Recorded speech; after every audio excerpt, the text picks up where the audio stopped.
So we are here in the city of Tacloban, and we've come here because this is one of the areas that was worst affected by Typhoon Haiyan. We were able to meet with a number of mothers and their children who had been affected by the typhoon. I spoke to one mother today about her story where the typhoon came in and absolutely turned her life upside down. Not only did the typhoon demolish her house, but it also took her family members away from her. She lost 6 kids, husband, mother, and sister as well. And she found out herself that they were lost. I can really see how devastating it was. We managed to meet some of the children who had been severely affected by the typhoon. Gerald is a very brave young lad. We came to meet him down here at his house by the waterside, and he told me all about what happened when the typhoon hit. Nabildo tas naigo anak ulan raisang. Bumakwit kami ay eskwelahan, Kandalula. Tapos kaumanan diyan na makusog-kusog ang bagyo. Kumadto ka merkado.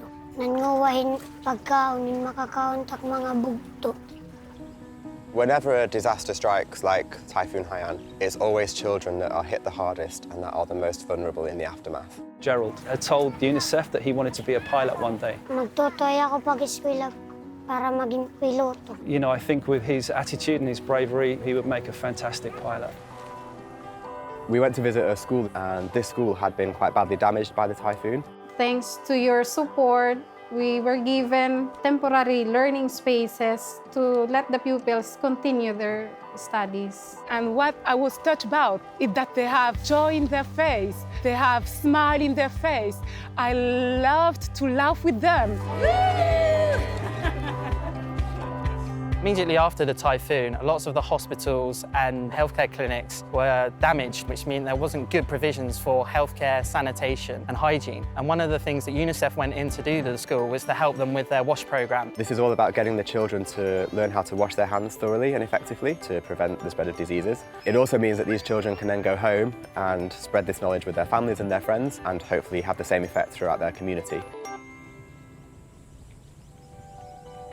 We went with some nurses from the medical centre, and they were administering polio vaccines to young children. Those two things are key things that UNICEF and EasyJet do. It's responding to natural disasters and it's getting the kids vaccinated. And both go hand in hand, because when you have a natural disaster, you have to then make sure that the kids are getting treated and vaccinated. Polio is a particularly horrible disease that can actually lead to paralysis and death. And that's why EasyJet and UNICEF's Change for Good campaign is really important, because with the help of donations, we can actually prevent this horrible disease by providing vaccinations for children. Polio is actually endemic in only 3 countries in the world now, thanks largely to campaigns such as the Change for Good campaign.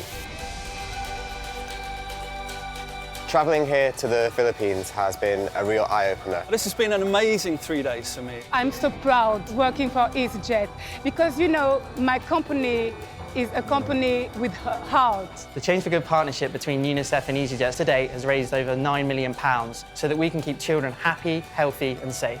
Whilst we're making real progress, there's still a lot of work to be done. We want to keep collecting, keep responding, keep bringing money, especially when it comes to vaccinations. It's really important that every child is reached.